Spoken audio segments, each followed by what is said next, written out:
Hello! What's up, everybody? Welcome to Wolf Den Live, episode 118, live with special guest, Izzy Nobre. Welcome, Izzy, to the show. How's it going? Hello, hello, hello. Hey, and we can hear him good. Yes. Hey, Hopefully they can hear him good, too. Yes. Izzy, hi, how are you? Yes, I'm doing pretty good. How about you, Bob? I'm doing fantastic. That's good to hear. Will, farty as always. Yes, of course. He was farting up a storm before just came on. In my defense... An interesting way to meet somebody, to be introduced to somebody. Yes. Hi, I'm Will. In my defense, it runs in the family. Oh, yeah, I fart like crazy. Yeah. Needed this coffee, and this coffee's gonna make me real gassy. Oh, yeah. Don't be surprised if halfway through the stream, Bob's got to run to the bathroom. So, Izzy, you have your own YouTube channel, too. That's right. Actually. 2 YouTube channels. I have one that is the one that you know, the one in English. It's called the Izzy Nobre Show. And I have my main one, which is in Portuguese, because I'm from Brazil. And I talk about pretty much the same topics on both. So if you're watching one, some people tell me, oh, I wish you had subtitles on the other one. No, you're seeing it all. I basically cover the same kind of topics. I talk about technology, movies, a lot about games recently. It's been doing well on my channel. So I've been talking a lot about games recently. There's a very specific reason why we have you on, though. That's right. Will knows why. Because last week, what did we talk about last week? Last week we talked about the PS Plus and Xbox Live games with gold, the free games, and one of the games for PlayStation Plus, yes, involves 99 Vitas. Involves our good buddy. What does that mean? So 99 Vitas, it means 99 lives. And the interesting thing is that when we're developing the game, I'm part of a team, right? So it's based on a podcast, a gaming podcast in Brazil. And we're privileged enough to say we're the #1 gaming podcast in Brazil right now. So that with that comes a lot of opportunities, right? So this company approached us. These very professional, very competent people said, "We love you guys, and we think there's a great opportunity for the property here." So they had the idea of doing a game, right? So in the early stages, we weren't sure what the game was going to be.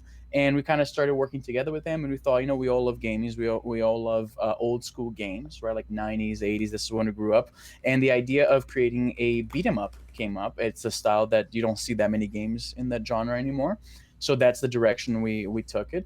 And it was a labor of love. It took some 2 years and a lot of infighting over some decisions, some creative decisions, some things that we wanted to change over this and that. Someone had this opinion, someone else had this other opinion. One of the things that I ended up losing on was the name of the game. I thought that it could be, because the name of the podcast, I actually came up with the name of the podcast, 99 Vitas, 99 Lives. That was my idea. And my co-host, the co-creator, he said, yeah, this is a great name. Let's go with that.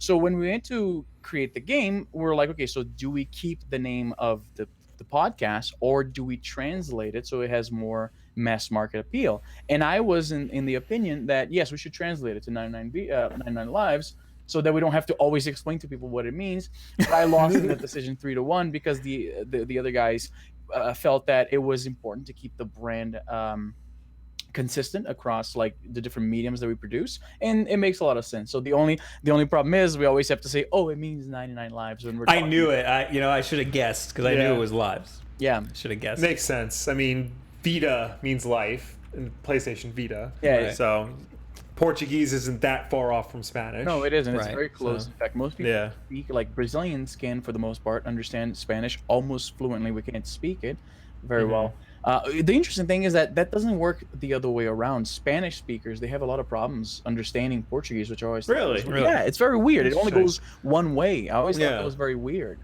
That is weird. Yeah. Our mother's Italian, and she understands Spanish. Yes, but she can't really speak it. The Romance languages, like your Latin, your French, Portuguese. There's a lot of intersection with those languages, yes. So I put the link in the description. It is free. It's free. On PlayStation Plus right now. I actually downloaded it right before we started. You click the link, and you just hit download on the link, and it'll automatically download to your PlayStation the next time you turn it on. It should be noted that it's cross-buy. It's available not just for PS4, but also PS3 and Vita. That's right. We got your back. Like you got. Yeah. We have all the consoles, and we know that a lot of people want to be able to play. Like me, Bobber. So I'm a big fan of portability. So if a game has like a PS3 version, but it also has a Vita version, to me that's a major selling point, right? So I wanna, and it's also available out like on other platforms too, not just on Sony. It's available on Steam, on PC and Mac. It's coming for the Switch, so that's I mean, that's when I'll be all over. Exactly. That's when I will be all over, to be honest with you, because as you know, other than my trusty 3DS, the Switch is my jam. So I'll play that game a lot more on the Switch than any other platform for sure. I have a lot of questions that I'm not sure you can answer. Yeah, let's try. I want to know how PlayStation Plus works for the developer. So, like, do they give you money up front, or like to be part of PlayStation Plus, do you get a certain amount of money depending on how many people download it? Tell me as much as you can about that. So as much as I can is basically nothing at all. Unfortunately, one of the problems, I imagine you suspected as much, right? Like one of the problems with Sony is that they like to keep that close to the chest, right? So unfortunately, as a developer, there's basically nothing I can talk about, which is a bit of a bummer.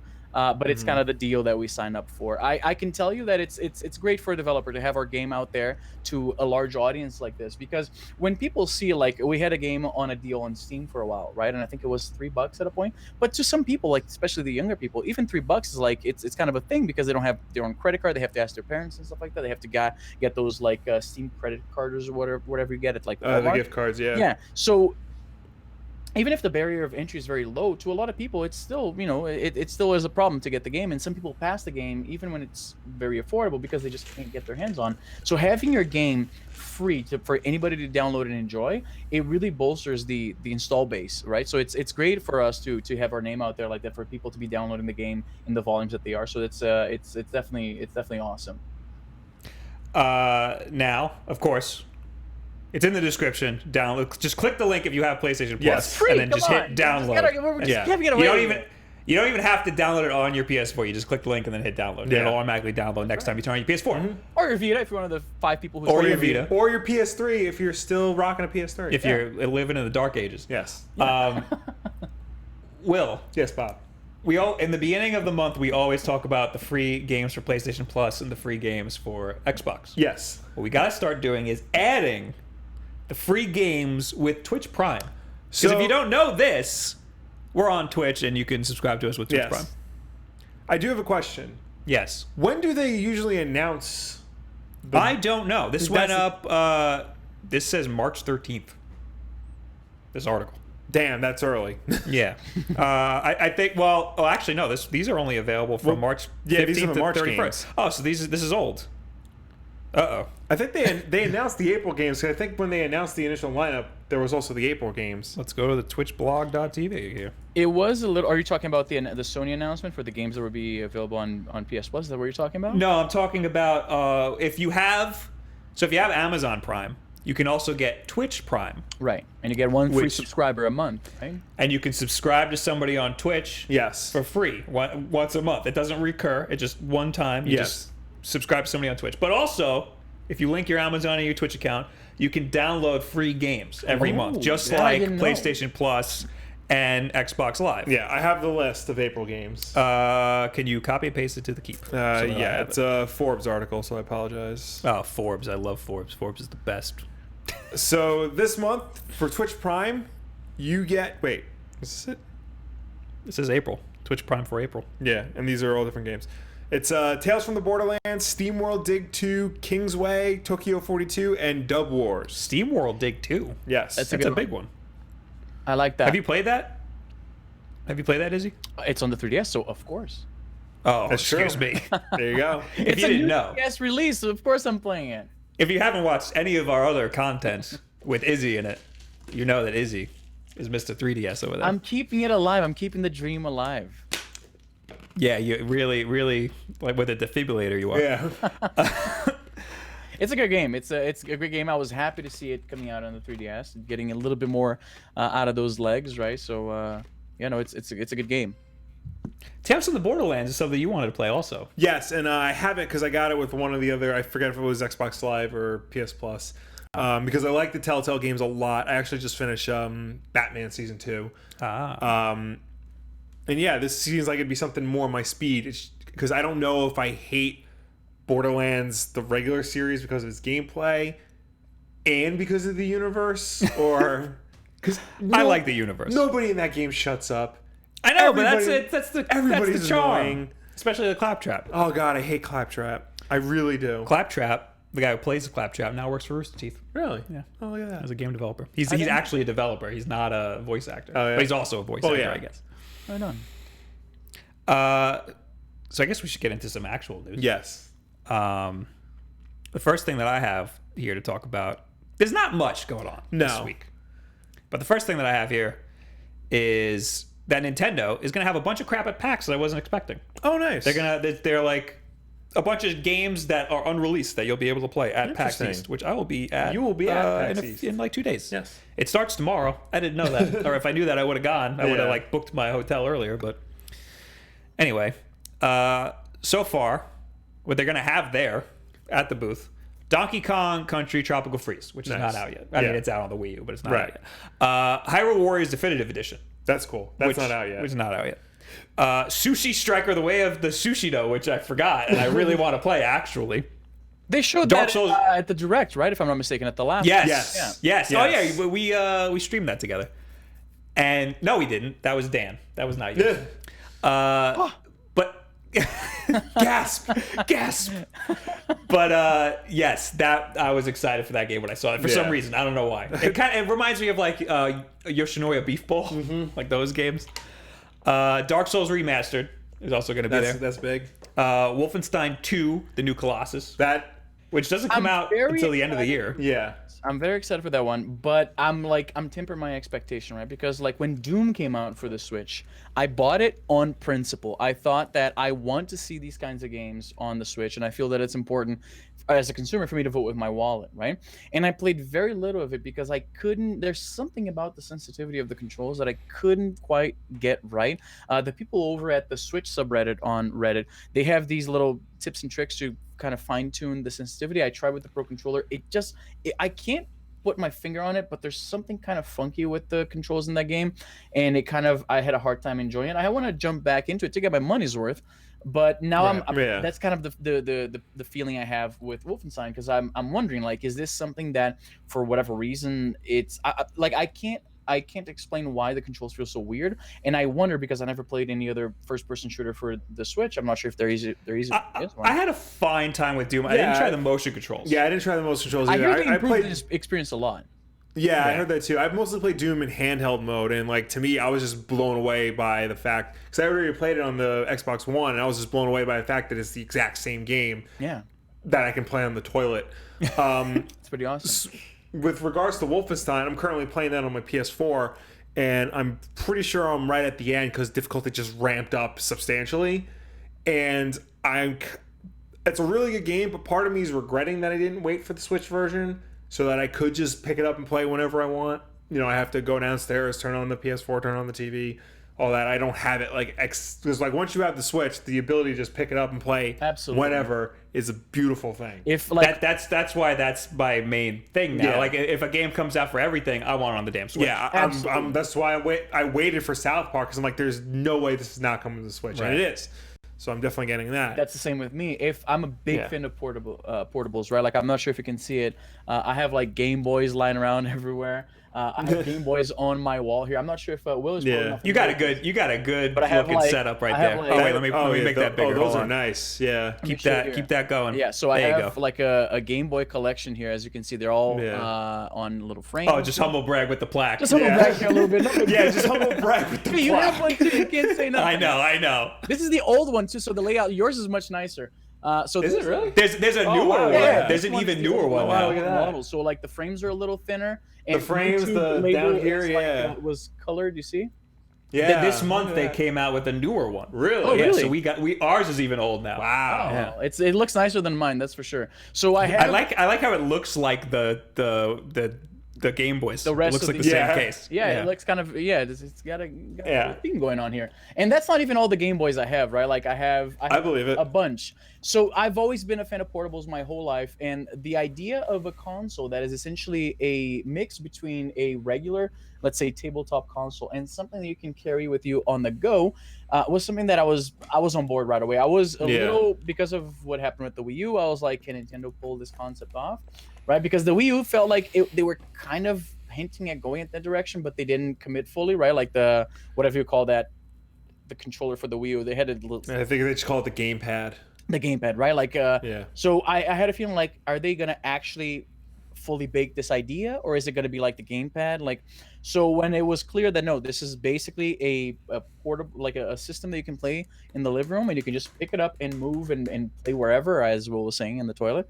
So yeah, if a game comes out on all systems, I'm buying the Wii, the Switch version. But I have to ask, and I know you've discussed this before, but since we're talking on the subject, and I want to get Will's point of view on this too, physical or digital?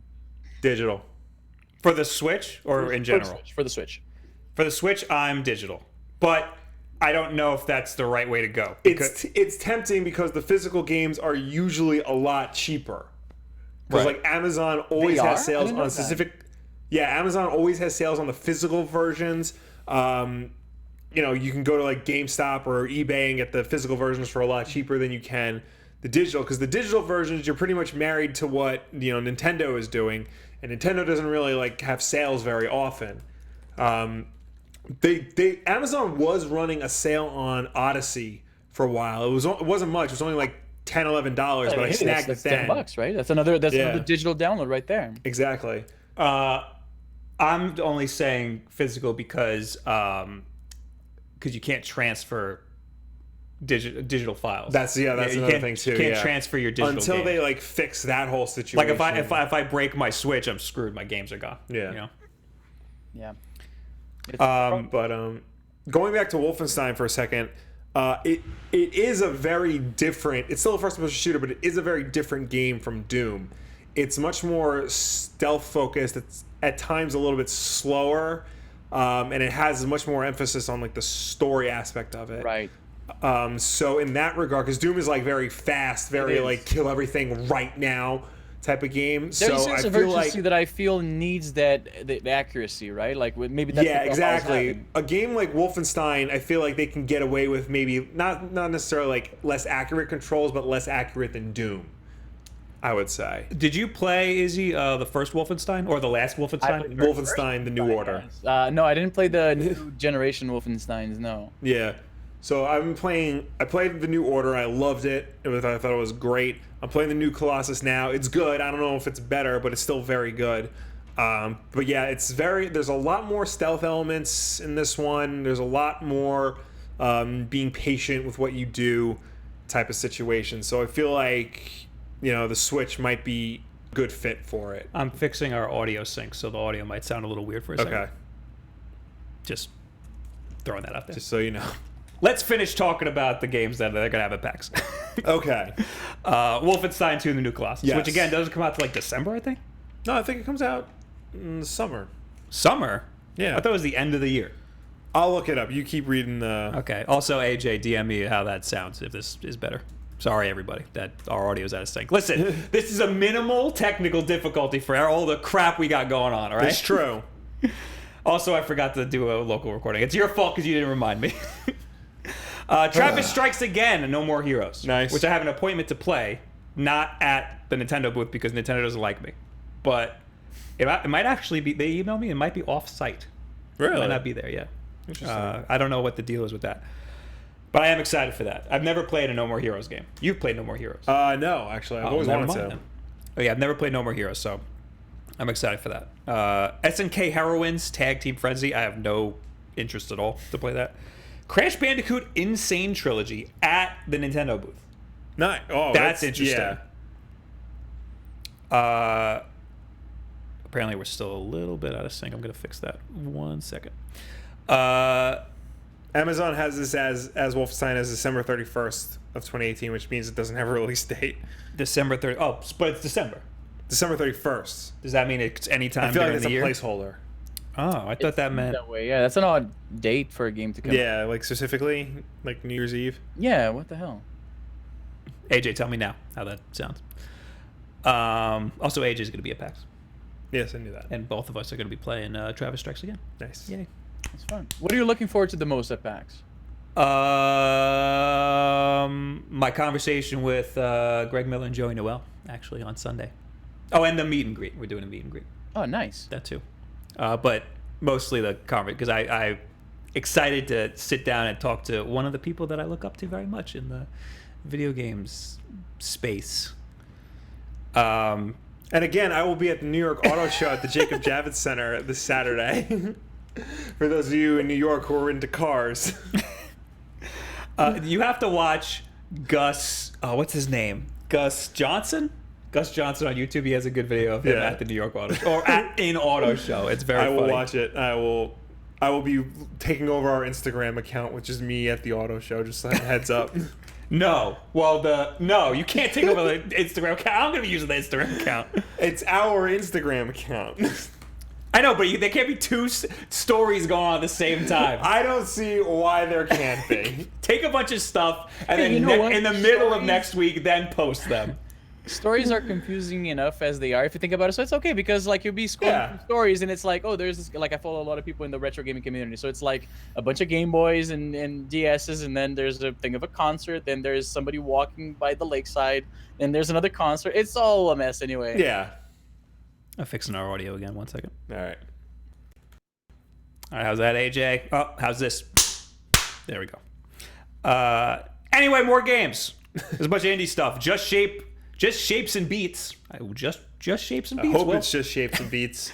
Dead Cells. The Messenger. Ooh. Yes. Oh, Dead Cells. I'm so excited. The Messenger is the one that I wanted to play. Nice, yeah. They just announced that game. Yeah. That's crazy that it's going to be playable. Lumens remastered. Luminous, yes. Luminous. God damn it, I always screw that up. Yeah, you do. Luminous, you know what? I love me some portable puzzle games like Tetris is on one of my Game Boys all the time, and Dr. Mario. But Luminous I could never get into. And the thing I remember the most about Luminous is that back in the day of the early days of PSP modding, they figured out there was one exploit with one of the Luminous games that would allow you to hack your PSP back in the day when this is like very specific to certain hardware. You need to like plug things in, and you had to pretty much put in a Konami code and take out anyway. It was a bunch of things that you had to do to unlock your PSP. And there was an exploit that somebody figured out that you download like a TIFF, like the file format, like for images. You download a TIFF file, put it in your save, and then you try to boot that save up through Lumines, and that would trick your PSP into becoming open to running unsigned code, namely homebrew emulators, pirated games, and so on. And that made the PSP version of Luminous skyrocket in the auction sites because everybody was buying it to mod their PSPs. People were doing that with Twilight Princess for the Wii. Really? They had you put in a disc of Twilight Princess, and that's how you get the homebrew running. Something like that. Interesting. Something weird like that. So that's a thing. I don't know why, but that's a thing that happens. Did it become very expensive as well, like Luminous for the PSP? No, Twilight Princess was always like expensive. Everybody owned Twilight Princess. Good point. Oh, the audio. What? I'm still trying to figure out the audio sync issue with AJ while this is all happening. All right, well, you do that. Runner 3, West of Loathing, which I was into. Pool Panic. Is this right? Pode? I don't know. It's not how it looks. PODE. That's a band, right? That's POD. That's POD. I love those guys. I still love those guys. Our friend played with them like a year ago. Yeah, really. And I didn't go. Wait, they're still doing it? They're still POD. yeah. POD's still a band. POD's still around. No, none of my friends went for some reason. I found out the day it was happening. I was like, "What? I want to see POD." I would have totally seen POD. I would have seen too. You know what the conspiracy theory back in the day about POD was? No. What? Please tell me. They did 9/11. That's everybody knows. Yeah, that. Everybody knows that they did 9/11. No, the thing is about POD is that there was a big. I grew up in a very Christian household, right? So people in the same condition as me, we were only allowed to listen to Christian music. So whenever a band that was popular came out, and there was some rumblings on the internet that they might be Christian, that opened them up to now they're fair game for you to listen to. In POD, there was this big commotion. There's big like conspiracy theory about whether or not they were, because some of the lyrics seem to hint at religious. There's some religious.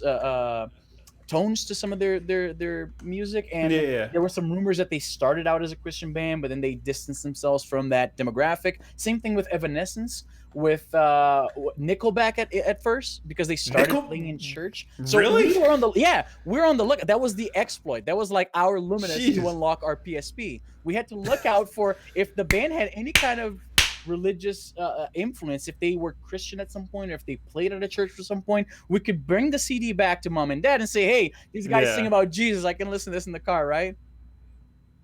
It's interesting. I was putting the audio the opposite way that it should have been going this whole time. So now we should be a little bit better now. Okay. Where were we? We were talking about late 90s, early 2000s rap metal. Yes. Anyway, Runner 3 is also going to be in PAX East. Yes. West of Loathing, which is the game that you want to play. Yeah. I can't believe that all these games are playable. These were the games they announced like a month ago in their indie showcase. I know. That's crazy. Not even a month ago, like 2-3 weeks ago. Garage, which, I'm not that interested I thought in I Garage. was, but I don't know if I am anymore. And Next Up Hero, which I don't know anything about. Those are all the games. So what I want to play, and what I'm trying to what I'm going to try to get footage of, is I guess I gotta get Donkey Kong Country Tropical Freeze, which is not going to be very exciting because that game's out already. Yeah. Well, so is Hyrule Warriors, so is Wolfenstein, so is Dark Souls. I don't really care about Hyrule Warriors. No. Do you care about Hyrule Warriors? Does anybody care about Hyrule Warriors? I mean, I do, but I mean, it's not like at the top of my list. Right. Sushi Striker, I gotta play. Yeah. Gotta play some Sushi Striker. Dark Souls Remastered is probably at the top of my list to play. Yeah. Because that's going to be important. Yeah. Wolfenstein is another one. Mm-hmm. Travis Strikes Again is another one. Well, that one I'm definitely playing. Yeah. I guess the top two for me are Dark Souls and Travis Strikes Again. And then I guess 3 would be Wolfenstein. But then I also got to check out Crash Bandicoot Insane Trilogy and The Messenger. Yeah. Those are the games that I got to play. So next week you will probably get a video based on that. I'm very excited to see that video.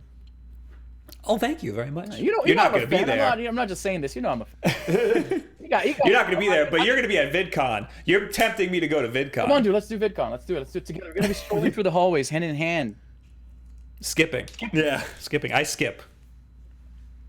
Apparently, we fixed the audio. No, that's good. Yeah, I see people in Thanks, the chat. Will. Yeah, Thanks for all of your help. I do my best. We're talking. They were saying that Eric said R.I.P. Rip in peace. Audio issues. So I think we're good. Anybody care about any of the games we were talking about? This is what we do. You usually talk about we usually hit a story and then go into the chat and see what people are saying about the story. Right on, yeah. Most of the time, people in the chat are talking about nonsense. Yep. AJ just said Crash is trash, and I think I'm friends off with AJ. Definitely not. No, you and AJ, you got some beef going on. I got mostly because of the 3DS and since stuff. he's not here to defend himself, I can just say whatever I want. AJ has a hate boner for the 3DS, and it's unmerited, and it's. I do too a little bit. Why? I have a hate chode for the 3DS. Why? I don't know. Like the 3DS. Because it's antiquated. Get out of here. We have the Switch already. Yeah, but the Switch doesn't go in a pocket. We had this conversation many a time. That's just well, he's got you there. Well, here's the third topic because now we got Will here. Okay. We got to debate. Yeah. 3DS versus the Switch. That's not a fair debate. How is it not fair? They're two completely different things. Thank you. Izzy would beg to differ. Though. I think I just changed who my favorite wolf is. Look, if you're asking me if I was to get a game on the Switch or the 3DS, I'm going to get it on the Switch because personally I play it more. I don't know when the last time I touched my 3DS was. I mean, I'm sure, Izzy, you would get... If a game was on 3DS and Switch, you would get it for the Switch. I get both, but I would likely play more on the 3DS. Why would you get both? Wait, you would likely Why play would more, you get both? You would likely play more on the 3DS? Because I hate money, I suppose. Because I just I play on the 3DS more, only because it follows me no matter where I go. Whereas the Switch, while I love the potential it has as a portable console, it almost never leaves my house, right? Because the Switch is a bigger thing, it's more involved. There's a bit That's where the whole thing starts to fall apart. Okay. Is that, like, you're saying that the Switch and the 3DS are separate things. They're two completely different things. Yes, and they're even for like completely different markets, I would argue. But then Izzy says he'd rather take his 3DS out of the house than the Switch. And that is where you're losing me. That is where it's like, what is going on? Well, no, I can sort of see that. Because a lot of people do use their Switch as a home console. Yeah, I have a lot of friends who never take it out, especially in Brazil. This is very common because it's very violent down there, and you don't want to be walking around with something that costs, like, I think the translate, like the conversion, the Switch is $299 American, right? In Brazil, after the currency exchange, it's more like close to $600. It's more than twice. Yeah, it's rough out there, so you don't want to be walking around with this thing. Yeah, no, I've played Max Payne 3. Ian Quinn says, "Get this fool out of here with this 3DS nonsense."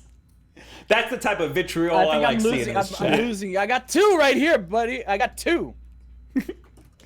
You're a big 3DS proponent. I am, man. I just love. It's such a large library. The system is fully developed. There's every genre is well represented there. It's so pocketable. It's affordable. It's easy to find. Your friends are more likely to have that because it's cheaper. You can play your DS games. There's such a big catalog of DS games I never played, and I'm finally getting back to it. And I had a DS. I still have my DS Lite right here. This thing is a beauty still. Like, look, this thing's awesome. So yeah. Fabian in the chat says, if you put the Joy-Cons in one pocket and the Switch in the other, if you put the Joy-Cons in one pocket, the Switch fits in the other pocket. I don't. This is what AJ was saying. Yeah. No, come on. No. It's like this thing, dude. It's like a tablet in your pocket. Come on. That's not. You can't. It's too much. Like, yeah. I'll grant that you could, but you shouldn't, and you don't want to. Yeah. Izzy, did you hear that sound? I did. That's awesome. I don't know why that happens. That's because when I play, I think it's because Lethal Storm just donated $5. Well, I know why it happens, but I don't know why it goes into the Discord audio. Oh, I don't know. Because desktop sounds don't play, but that does for some reason. I don't know why. That's weird. But money in your pocket. That's why. But yes, you can read this super chat if you want. Yeah. So Lethal Storm says he donated $5 to the chat, and he says, "Will Mania match card predictions? Also, love the video today." He is, of course, referring to.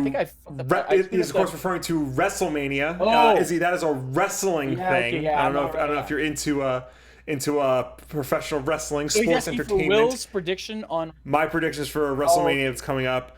I think the Undertaker will return as the American Badass.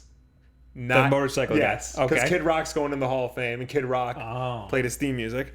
I think Daniel Bryan and Shane McMahon versus Kevin Owens and Sami Zayn. I think Daniel and Shane are going to lose, and Shane's going to turn heel. I think... I know Roman's going to win the title. Big shocker there. I think Nakamura is going to beat Styles, and I think that's going to be the main event. The final match of the night. Eric Henley in the chat. Is that a Joy-Con in your pocket, or are you just happy to see me? Also, that I'm losing the chat here. That Dixie Rasta, you turn the Joy-Cons on every 10 seconds in your pocket. Yeah, and that's true. That's true. I have my extra Joy-Cons on my nightstand next to me, and every time I open the drawer, just breeze past it, it turns itself on. So yeah, I don't know. You know what? Here's the thing. And I saw somebody in the chat saying this, and I wonder what I don't think you guys ever discussed this, because I think I would have seen this video because I've been on the lookout for rumors like this. But there's a lot of talk, right, about the possibility of a Switch Mini. And I'm sure you've seen the mock-ups, right? So, excuse me. What they have in mind is something about the form factor of Vita, right? And it wouldn't have detachable Joy-Cons. So it would basically be a smaller version of the Switch with controls that are just bolted onto the thing. That's it. I wasn't expecting that, to have controls built onto it. The idea is that smart way to circumvent that. Because the Joy-Cons are small enough as is, right? So if they made a smaller Switch with even smaller Joy-Cons, it would be for babies, right? For ants. So the idea, and I thought it was smart, right? Because Nintendo has always, when they put out a system, especially with the portables, they have always, with the exception of the Virtual Boy, if you consider that a portable, they have always refreshed the lineup with a lighter, smaller version of the console, right? So it's likely that the Switch would also see such a revision. And if it were to happen, that idea actually seems very logical to me, to have a smaller version of the Switch that wouldn't be focused so much on detaching Joy-Cons and playing with friends. It would be like your own personal Switch experience. That's if you want to play with friends and detach Joy-Cons and put it on the dock, that's not the one you buy. But if you just want something smaller that has the same library and it's perhaps more portable, they have always moved in that direction of creating a system, and then years down the road, a more portable variant of that system. We saw that with the Game Boy Pocket. We saw that with the GBA SP, with the Micro. We saw that with the DS Lite, right? So it seems to me that history shows that it's something we shouldn't be so surprised if they put something like that out, and that's a day one purchase for me. I would not be surprised if there was a revision of the Switch, but you're mentioning all the portable systems. They've never really done. I mean, they've done revisions of their home consoles, but not major ones. It reminds me a lot of the 2DS. Yeah, because the 2DS it removes some of the functionality from the 3DS. The main one it removes is 3D. That's right. Yeah, and Yeah. but then there's the original one that came out, which Right. was just Wasn't a looks like clamshell. looks like the top of an axe. It's Yeah. like the doorstopper model, right? Yes, Yeah. exactly. And when that came out, a lot of people were like, "This is weird," and I was like, "That is perfect." Because it's Yeah. cheaper and it's better for kids. Yeah. And I think a Joy-Con because every time, like when I quote unquote predicted the Switch, I was like, they are not going to have detachable controllers. That is ridiculous. And then they did. Yeah. The reason I thought it was ridiculous is because the more moving parts you have, the more chance you have to break stuff. Like when I worked at GameStop, everybody's trying to trade in their 3DSs with the hinge broken. Yeah. Because everybody breaks the hinge off because it's a moving part. And I thought that would happen with the Joy-Con, but they did a really good job developing the Joy-Con. To give it to a kid, like a 5-year-old, I would much rather give a 5-year-old a console that has the controllers attached.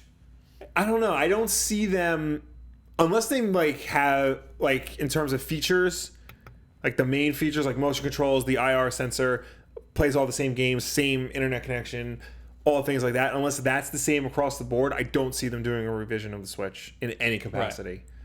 Yeah. I think the most plausible, because I think that putting the Joy-Con on is a great way to circumvent the fact that you can't make the thing any bigger or smaller because you have to have the Joy-Con. Yeah. The Joy-Con are not going to change. That is what there's not going to be a version 2 of the Joy-Con. Definitely That not. is how Yeah, the definitely Joy-Con not. are. Yeah. Look at the Wii controller, the Wii controller. The Wii remote, yeah. That went through 2 generations of console. Yeah.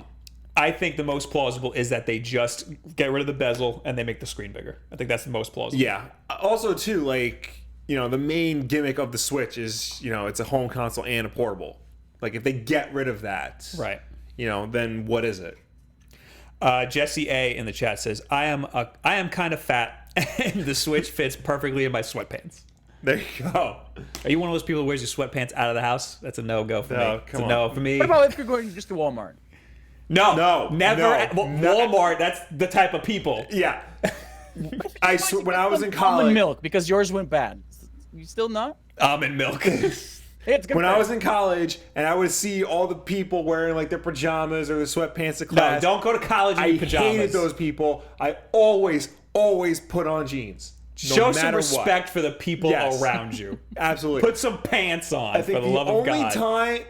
even when I went to the hospital, I put on jeans. You did. Yeah. Seriously? It was like 3 in the morning. 3 in the Two- morning, I two or put 3 on- in the I morning. put on So let me jeans, get this and straight. So if you get into a tractor accident and it chops off your arm, you're gonna like, wait, where's my pleats? Like, you gonna, Yeah. really? Well, yeah. Well, if I get into a tractor accident, I'm probably already up and working, so I'll be wearing That's true. jeans. You're not gonna be in I'll your wear sweatpants. A tractor wearing a suit?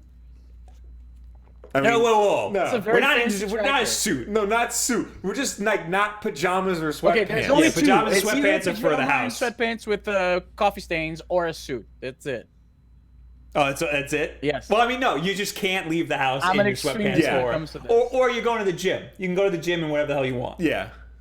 But if you're going to be going to freaking class, put some damn pants on. Yeah.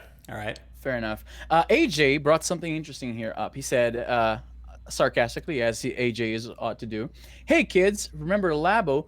Too effing bad. Can't play it on the system that's made for you." He's making reference to the That's the true. mini Switch.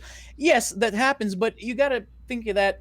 Nah, you can connect the you have to buy Joy-Con for that then. But then it's, have to buy an it's extra tricky. Like level. if you want Labo, this is not the model for you, right? Like, But I Right. feel like there's gonna be this big push for Labo, and they're not gonna want to like cannibalize that Do you push think, though, with a version that of the big- Switch that's not gonna work for it. I've always thought the Labo is gonna be like, it's a niche thing, right? Like it's not gonna be.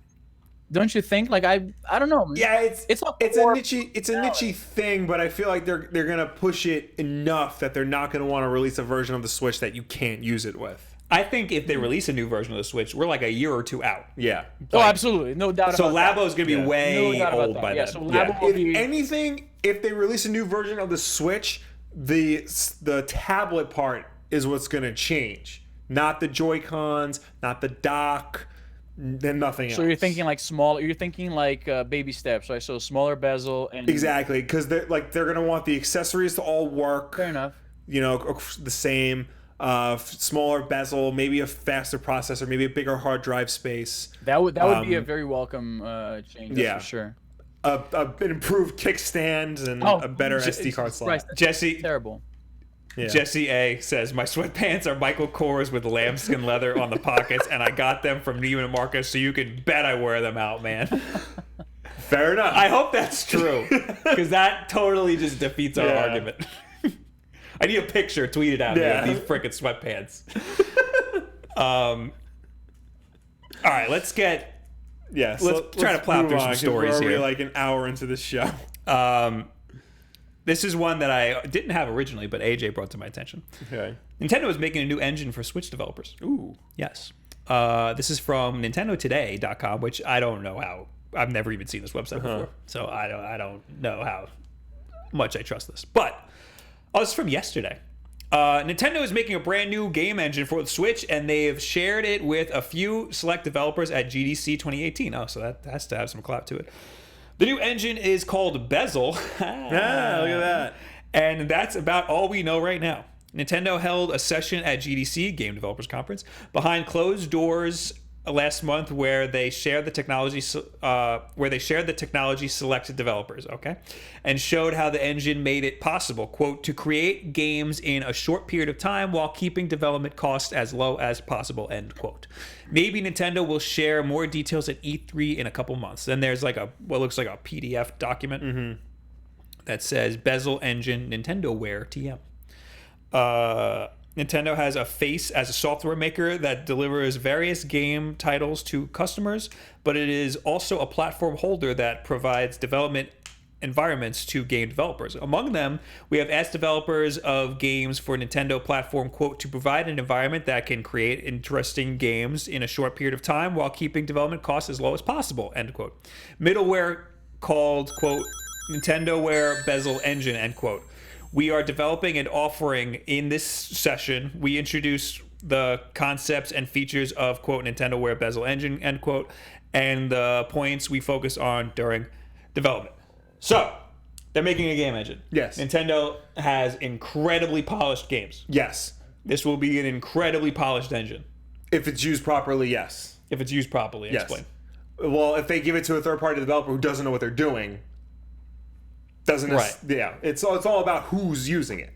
Right. Nintendo, they have polished games, but that's because they have like very disciplined people making the games. I see this as an engine engine, you can always break an engine. Yeah. But like look at Unreal Engine 4 or whatever. Yeah. Everybody creams themselves over Unreal Engine. And then look at freaking PlayerUnknown's Battleground. Yeah, exactly. That runs on Unreal Engine? I didn't know that. It does, yes. And so does Fortnite. Ah.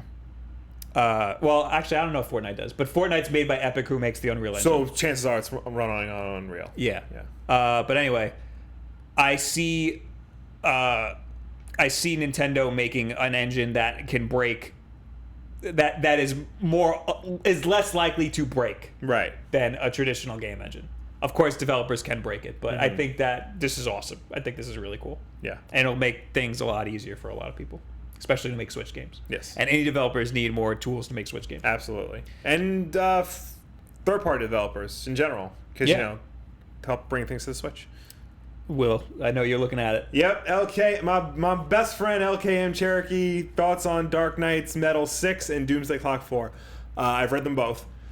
Ooh, this is the first. Doomsday Clock 4. So it was very good. It told the origin of the new Rorschach. I won't spoil it. I like Doomsday Clock, but it's going at a very slow pace. Like, it's 12 issues. At this rate, I don't know if they'll be able to tell the whole story in 12 issues. That's how slow it's going. I'm liking it. I'm just concerned that they're not going to finish in 12 issues. As for Metal, I liked it as it started, but then it lost me.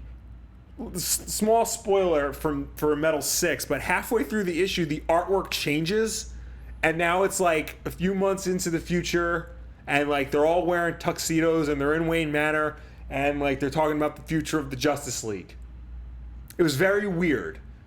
So I definitely need to... I didn't get a chance to reread Metal before I read 6 like I wanted to, but I'm definitely going to reread everything because I know I missed something.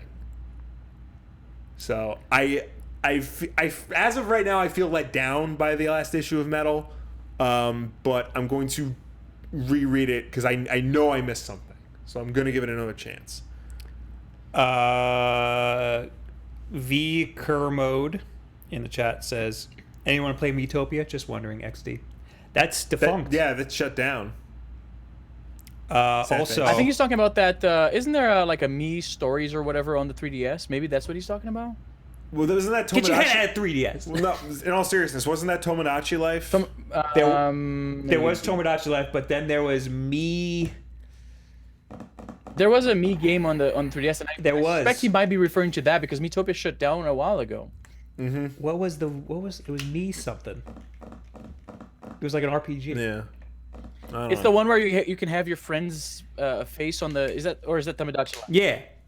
No, you're right. Well, it's both. Okay.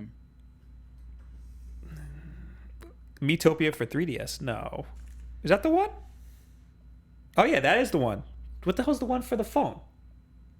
Metopia. Well, that's a 3DS game. Unless it's both. Mitomo is the phone. Okay, that's why. Metopia is the 3DS one. Yes. All that's right. what I was getting. Okay. Okay. So you were right. You were very right. Okay. Also, Danilo in the chat. Hey Izzy, are you going to talk about Game? Oh, you missed it, buddy. We talked about it a whole bunch earlier on. You're gonna have to rewind it on YouTube. Yeah, you could rewind on YouTube. Just grab the little slider, slide all the way to the back of the beginning of the show, That's and what you we open see with, him yeah. talk all about it. Yep.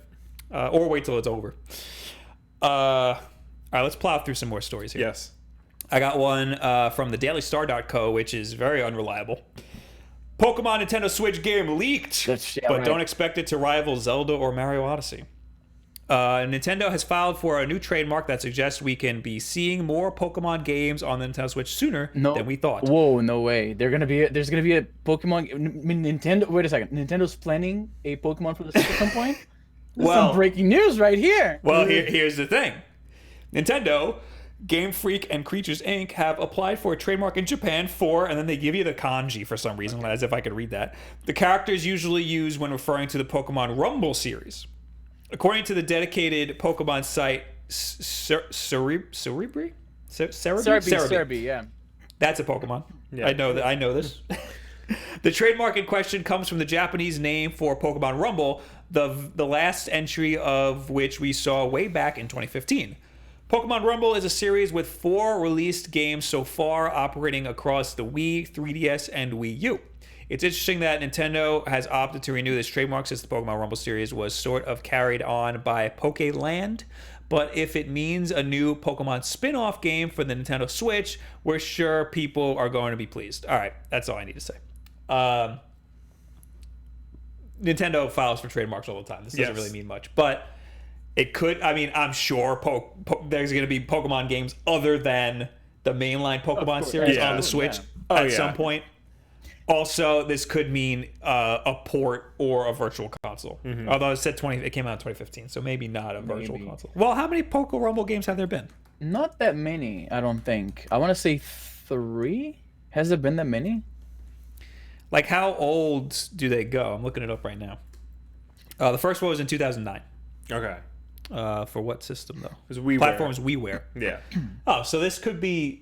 Because Nintendo, about a month ago, filed a bunch of trademarks for a lot of weird stuff. Right. Like It's a lot important of to old games. bring out to point out too that when these companies file these trademarks, that doesn't necessarily mean that they're going to work on that. They had the idea in their R&D and they want to secure that, but many times it doesn't really come to fruition. Yeah, it's just them like securing their like whatever IPs they already have. Exactly. I remember when Guitar Hero was a thing. You know, they trademarked everything: band hero, vocalist hero, drum hero, things like that. So, speaking of patents and things like that, what about the whole thing with Switch VR? Have you guys heard about this? Switch VR, no. I've heard some rumblings. I didn't look too much into it. I saw some people talking about it on the chat, where apparently there is somebody saw. Correct me if I'm wrong here, guys, in the chat, but there was something filed that seemed to indicate that the tablet portion, let's say, of the Switch could be used at a VR capacity with a. I remember hearing like theories about that. I don't know if it was. Somebody said something in the chat that made me think that they found the Nintendo. I'm assuming if you don't know, then it must be just a rumor. Yeah. But yeah, it wasn't just one person. A few people were talking about Switch VR, and I was wondering if that was the case. I must have read something wrong. I think that that's very possible. It's smart, and the Switch could totally slot into a VR headset. Yeah. But I don't think that VR is like a mainstream thing. I don't think it's gonna go as mainstream as people thought. That was my follow up to you guys, both of you. Have you guys experienced with VR? Like, what are your thoughts on that? I really like VR, but I know it's not accessible to everybody, and Yeah. it won't be for a really long time. I know my boss at my 9 to 5 just got an Oculus and a new Alienware computer, and he's all into VR. So I keep giving him suggestions for games. I suggested Super Hot. He's played. When I get he didn't codes, like I'll it. send them to him. Okay. What Oculus? Oculus, yeah. Okay. I told him to get Doom though. He's like, "Oh, Doom!" Oh, Like, yeah, man, TFR, Doom. right? He's like, "Oh, I gotta get Doom." Super Hot's amazing. Yeah. So yeah, I just talked to him about it. I don't know. I get it, but like you said, there's a big barrier of entry. Yeah, it isn't. Yeah, cheap. so it's just I'm fine with sitting on a couch. to play games. It's not cheap, and it's a lot to set up. Yeah. It's a lot Like set up, most people definitely. aren't gonna go that far. Yeah, I'm not willing to. I'm go a that big far. fan of VR, right? Like I was a huge fan of like the Matrix back in the day. So the idea of simulated realities, of being within a simulated environment, Oh yeah. is something that always fast. I have let me see here. If it's down here, yeah. I have a 4K VR headset that was sent to me to do a review. And 4K. 4K, yeah. So it's Jeez. pretty interesting. And you know what's cool, because you can use this in the Windows environment. So basically, I edit video. Wait, hold that up again. Okay, so this is the There you go. the Pimax 4K. I have to do a review of this guy, an English Okay. one at some point. This is a 4K VR headset, and what I use it for the most is for editing video, if you can believe that. So Really? yeah, because I have like my setup, as you guys know. I'm assuming you guys know. Like I have like big monitors here, so you got things spread out nicely. But on VR, I can have like my stuff, like my footage over this side here, and then the timeline on here, and I can have some assets up here. So you're like surrounded by the work, and it's easy to That's just. crazy. It feels like you're like turning to a side to like open a drawer to pick something. Like, oh, there's this footage here, there's this sound file here, and then behind me I have like my like Telegram, so I can talk to my girlfriend or whatever. So I can like turn here, it's like, oh, okay, baby, what's going on? And then I just gotta get back to editing here, and then I turn here, and the environment is in front of me. It's really trippy, and it's more useful than I ever thought it would be. So I remember Interesting. for the first like couple of months when I got this thing, I would edit exclusively in the VR environment, which is really cool. That's crazy. Yeah. I would like to see a video on that. It's on really how cool. that all I did works. one in Portuguese. I'm gonna do one in English very soon. It's cool, and Nice. I have the PSVR as well. And the problem is, there's just not that many games that are must-have experiences for VR at the Yeah. moment. So on my PSVR, I played a lot of Job Simulator, which is a hit at parties. It's a really fun Yeah. game. I did tell my boss to say that. He yelled at me for it. He's like, "Why would I want to do that? I sit at a desk and work all day." It's really fun. In fact, just talking about it, I haven't played it in a while, makes me want to play it. VR, a Job Simulator VR is a lot of fun. There's a Rick and Morty variant of that made by the same crowd. There's a Valkyrie. It's like I'm not sure if you guys played EVE Online, but it's like a space sim. So Familiar it's with it. incredibly trippy. So there's two different types of VR experiences, right? So you have the VR where you're moving around and using your hands to manipulate objects, and there's the VR where you have a DualShock in your hand, and the only thing that you have is that you have like full surround. You're surrounded by the environment of the game, right? Mhm. Excuse me. So in this game, you're inside a cockpit of a plane, of a spaceship rather, and you're doing like dogfights and everything. So you're doing everything with the controller, but then you're moving around, and you can like go forward with your ship and like track enemies like as if you're driving a car, like you're shoulder checking and things like that. So it's really incredible, but it's a very limited experience. They don't make like a full-fledged. There's a few, but for the most part, VR experiences are a little bit limited. They're not like your full-fledged hardcore AAA title, right? So there's a few experiences that are incredible. The Batman VR game is amazing, right? I do want to play I've that. heard mixed things about that. I do want to play that because it's Batman. You would but love from it. what I You would love it. Oh yeah. I'm not sure if you've seen footage of it, but I think I've seen like footage here and there, but it looks like I might be able to get the whole story just by watching a let's play of it. you could, So, yeah. But it's experience. It's about being inside the environment, right? I know in the it's beginning about of the being a depressed billionaire Beating whose people up. parents are dead. In the beginning of the game, there's an experience, like we talk about immersion in games, right? Like you Yeah. feel like you're in there. In VR, there's another word that people like VR enthusiasts call, and it's called presence. You're not immersed in the story; you are there. right? You're part of the story. And that is, it creates some unsettling feelings at times when you're playing like with the Batman game on VR on the PSVR. You get to experience the death of Bruce's parents in VR. So you're in the role of Bruce. So like you're seeing things as if you were him, right? And the moment when Joe Chill comes right up to you and he's about to kill you, but then he hears something, he gets spooked and he runs away and he leaves you be.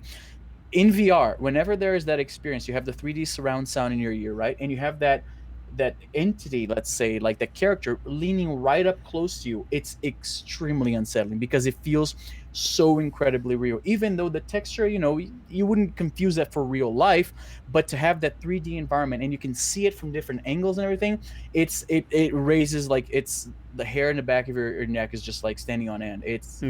That's what they call presence. So that is like I said, the titles are limited and the selection isn't quite there yet, and perhaps it never will, but the experiences that work in VR are, I would say, even without being hyperbolic, life-changing. It's like nothing you've ever experienced. It's really cool. Lewis in the chat, not everything has to be VR. Rather have Nintendo work on their online functions. I'd rather have Nintendo work on their online functions. Yes. Or over most virtual things. console. Yeah. But they're going to be spread out over a bunch of stuff. Yeah. So, I mean, I'm sure that they have touched on VR internally at some point, but I think they're going to probably pull back on it. Yeah. If they have even touched it at all. Let's blow through some more stories. Yes. SpiderMan. Yes. SpiderMan for the PS4 has a release date. It's September 7th. They announced there's going to be a pre-order bonus. You get 3 skins. They revealed one. It is Punk Rock Spider-Man. Ooh, I didn't know that. Is that in the article? That's I don't think it's in the article. It's going to be the Game Informer cover story for May. And the cover art is Alex Ross. Ooh. If you don't know who Alex Ross is, I hate you. Oh, there it is. That is very pretty. Yes. Now the cover art for the game is trash. Yes. It is one very of the uninspired. One of the worst covers I've ever seen. Yeah, it's really depressing. It is literally just a red box with the stupid white Spider-Man logo. The second worst, well, I mean maybe the worst that I've seen is Arkham. The second one. Arkham City. Yeah, Arkham City with the Game of the Year edition. Oh yeah, with all the because Arkham City had really good cover art, and then they put all the like 10 out of 10 IGN and all that stuff, and it ruined it. Also too with the pre-order bonuses, there's going to be no microtransactions in the game. Thank God. They were very much that was an upfront thing. No microtransactions. It's a single player experience. I mean, there will be DLC, but not like the microtransactions we've been getting. I'm not getting the cover art here. And it is not coming to Xbox ever. No, it is a PS4 exclusive. Sony is funding this. It is being made by Insomniac Games. Insomniac. Somebody asked Insomniac on Twitter, when does it come out? Never. When is it coming out on Xbox? And they just responded never, which doesn't happen. Yeah. This is the cover art on screen once it loads in 45 minutes. Where are you? Let me ask you something. What have you guys been, while you're searching for the box art, what have you guys been playing lately? I've been going back and forth between Wolfenstein 2 and Odyssey, just because now I'm like just getting all the other moons. I'm all over the place. Yeah. I played Far Cry 5 the other day. Mm-hmm. I played Sonic Adventure 2 Battle yesterday. Yeah. Because I'm trying to get into the tournament, and I am not good. So I don't know how that's going to go. Yeah. It's on the screen right now, SpiderMan. Yeah. There it is. It looks like I'm not happy with this. Yeah, no, it's very uninspired. Yeah. Yeah. I did play, like I said, the final episode of Batman Season 2 from Telltale came out. I did play that. I did finish it. For the most part, I liked the way it ended. And then I also got, I don't know when I'm going to play this, I got Lego City Undercover for the Switch because it was only $15. And I've actually been really wanting to play that. Well, how does that play? I because it's out on the. I don't know. I haven't touched it yet. Yeah, from what I understand, it's like GTA for kids with Lego on the Switch. Yeah, like it's GTA, but it plays like the other Lego games, and it's just got a whole bunch of like I can dig it. cop movie parodies, which I am into. Okay, I can dig that. On screen right now is the regular edition of Batman Arkham City, and now it's the garbage one. There it is. It's trash. Yeah. All right. That's what we got for Spider-Man, right? Yeah. All right, what other stories do we have? I have one about Kevin Pereira and the attack, which I don't think we should talk about. Yeah, no. I think we're good skipping that one. Basically, Yeah. Kevin Pereira view botted, and then he shut down his Twitch channel, Which the attack. I never liked Kevin Pereira. I kind of liked 'Cause him back in the. He G4 always TV he always looked to me like he was. You know, he's like this big. Yeah, he always just had this air, like when he took over Attack of the Show, like I'm taking over. First of all, he was on like every show on G4. Like whenever one show got canceled, he was immediately on the next one. Like his dad owned the company. He was a mover and a shaker. Like his dad owned the company, and he was just putting his son like on all these different shows. And he always had this air of like arrogance and like douchebaggery around him. Like he knew it. Like, yeah, my dad owns the company. I can be on every show. I saw him at E3, like Yeah. just walking around, and he looks like somebody in Photoshop Control T'd him and dragged him down smaller. He looks like a full-size human just shrunk. So he's a short guy. Yeah, he's not big. I'm kind of glad he's been found to be a view bot. I'm happy he came out and was like, listen, it wasn't going the way I planned. It was just a last-ditch effort. I view botted. It didn't work out. I shut down the channel. I'm sorry. So yeah. Look into that story, though. Yeah. It's pretty interesting. So real quick, I have two things. Middle Earth Shadow of War is eliminating all microtransactions from the game 6 months after release. I hope that game didn't do well, I don't think it did. because that is having microtransactions in a single-player game should be illegal. And you know, they were using the microtransactions so you can buy orcs when the whole point of the game is you recruit them through the Nemesis system. That's so stupid. So they're finally getting rid of that after 6 months. I don't think it sold well. I don't think it reviewed well either because of all this. So that's unfortunate. Maybe now that there are no microtransactions, I'll actually play it. But I was not happy. I really liked the first one. I was not happy with all the changes they made to it, and now maybe I'll consider playing it. And what was the other thing? The other thing, I'll just breeze through it real quick because it's kind of like the Kevin Pereira thing. Channel Awesome, you're familiar with them? Yes, They had a I read a little bit. they of had a that huge document. fallout. A lot of creators. It's still going from what I can tell. Yeah, a lot of creators recently left Channel Awesome, and they put out a really long Google Doc. Just listing, somebody condensed it, and that's the one I read. Yeah, I haven't read. From what I could tell. Sorry, will I cut you off? Go ahead. No, it's all right. Go ahead. From what I could tell, what happened is that people have had a strong dislike of the way that Doug Walker, which is the nostalgia critic, is I think the most well-known character in the show.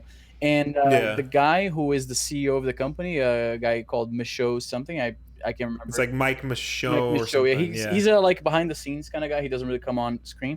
And from what I could tell, like there's been rumblings of discontent within the company for a while because of the way he deals with things, and it was always very kind of like through the grapevine. It was very unspecific, and now it seems like things have come to a head, and a lot of people, like you said, creators are dropping from the site, and I'm not sure if either of the Walkers have addressed the situation. There's a few holdouts still.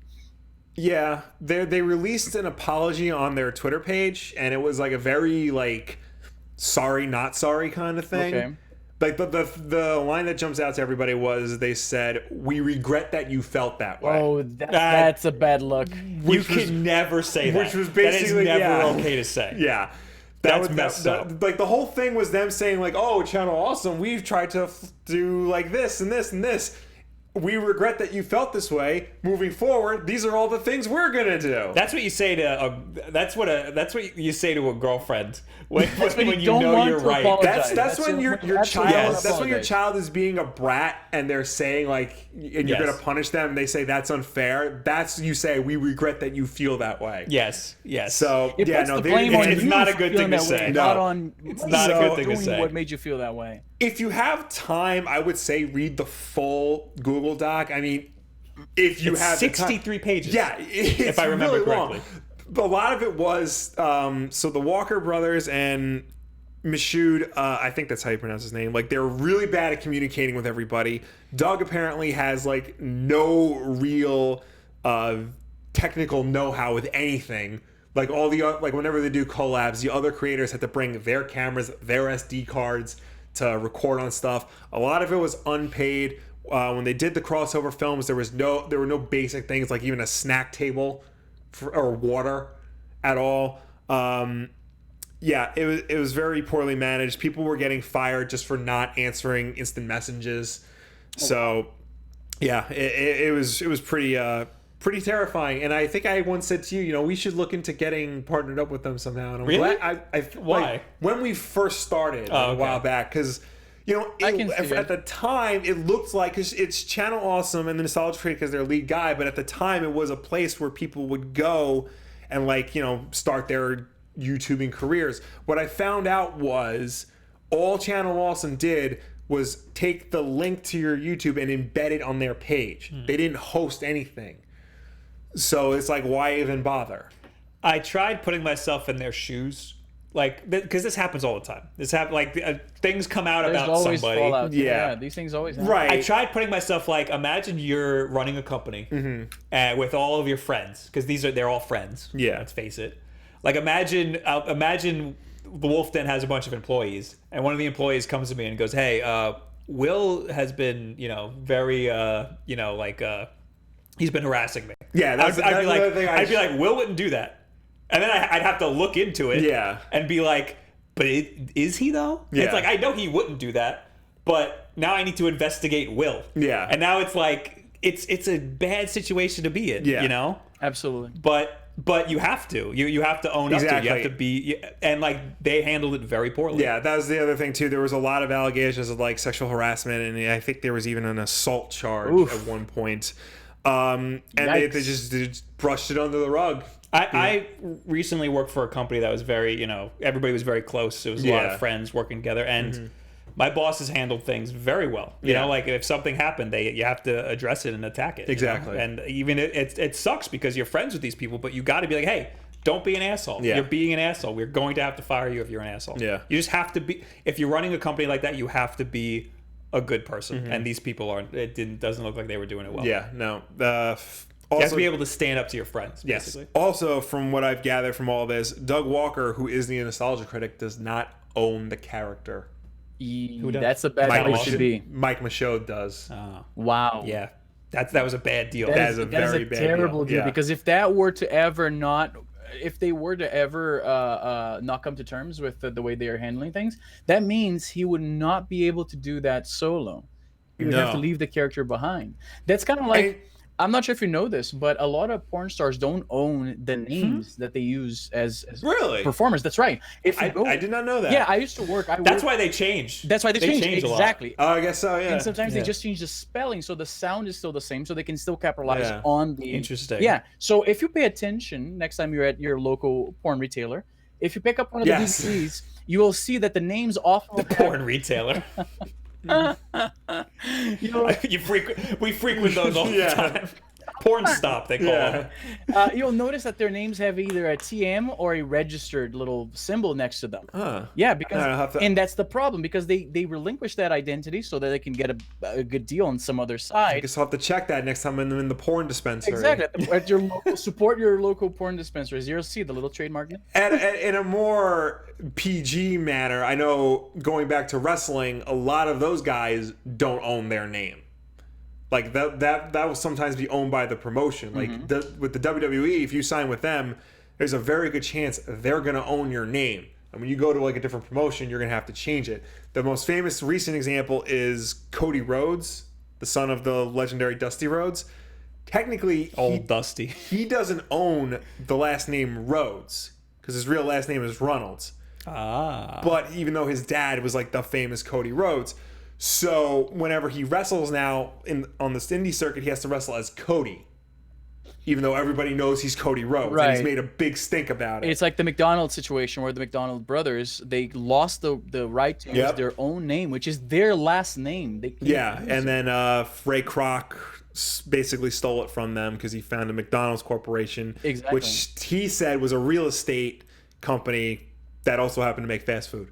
Yeah, we had a situation like that in Brazil. There's a guy who was a circus clown, literally, and he became a congressman. He was elected, and his platform, this should tell you a lot about Brazil. On his political ads, he literally said, "I have no idea what a congressman does, but let's face it, it can't get any worse. Vote for me." And people did.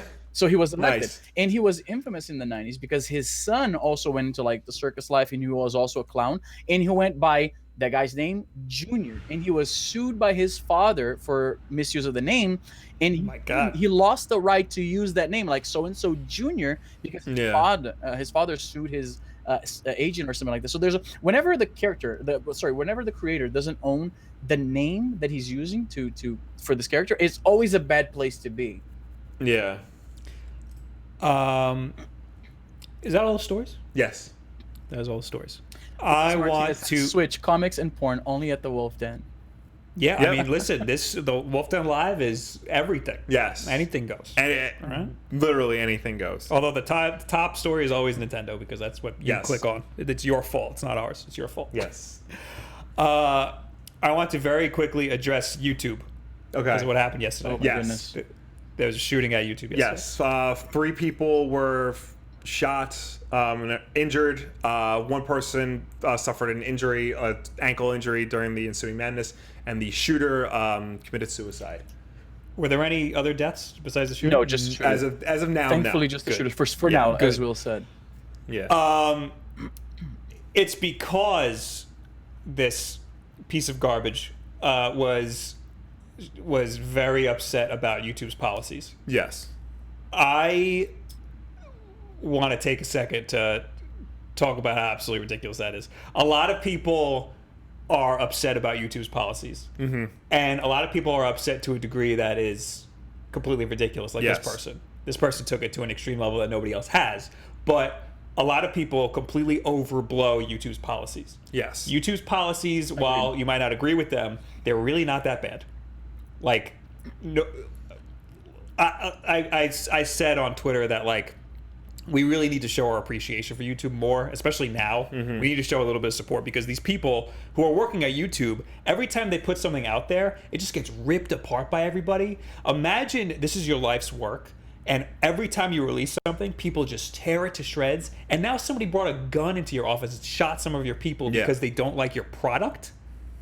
YouTube creates careers. It is where I am all day, every day. I threw my life at this, like, I love YouTube. YouTube is my life. And I even before we started this channel, I was a hardcore viewer of YouTube. So it was still a major part of my life before that. And I'm sure it is for a lot of you people too. And you might not agree with some of their policies, but for the most part, you still throw a lot of your life at YouTube. And you owe YouTube a lot, and we owe YouTube a lot. So I think that we need to show more appreciation for YouTube, instead of just spewing vitriol every time they say that now you will know if your videos are demonetized. Yeah. But for your videos have always been demonetized. They just didn't tell you. Now they tell you, So, and a week ago, they said that people thought that they said that not everybody got videos to their subscription box, which isn't what they said. But everybody thought that's what they said. So, just read into things a little bit more. There's a lot of untruths going around about YouTube, and because of it, it's being spiraled out of control, and then stuff like this happens. I think it's okay to be upset by the policy changes. It's okay to think things are unfair, but it's never okay to get violent and invade somebody's workplace to take the issues out that way. Nobody deserves to die over, a change in policy. What I'm getting at is I'm viewing YouTube as a loved one. If our mother does something wrong, we're not gonna be like, I hate you, you suck. Right. It's like, hey, mom, don't do this one thing. Yeah. Right. I love you, but don't do this one thing. It's not, hey, you're a piece of crap, I hate you. Cool it a little bit. It's fair to point out too that this person was, by virtue of the fact that she went into a place with a loaded gun to hurt people, she was very unbalanced, right? If you watch her videos, they have since come out, and you can clearly tell something wasn't quite right with her. In some of her little manifestos she wrote against YouTube, you can tell that her grasp of reality was very tenuous, right? So it's an unfortunate situation.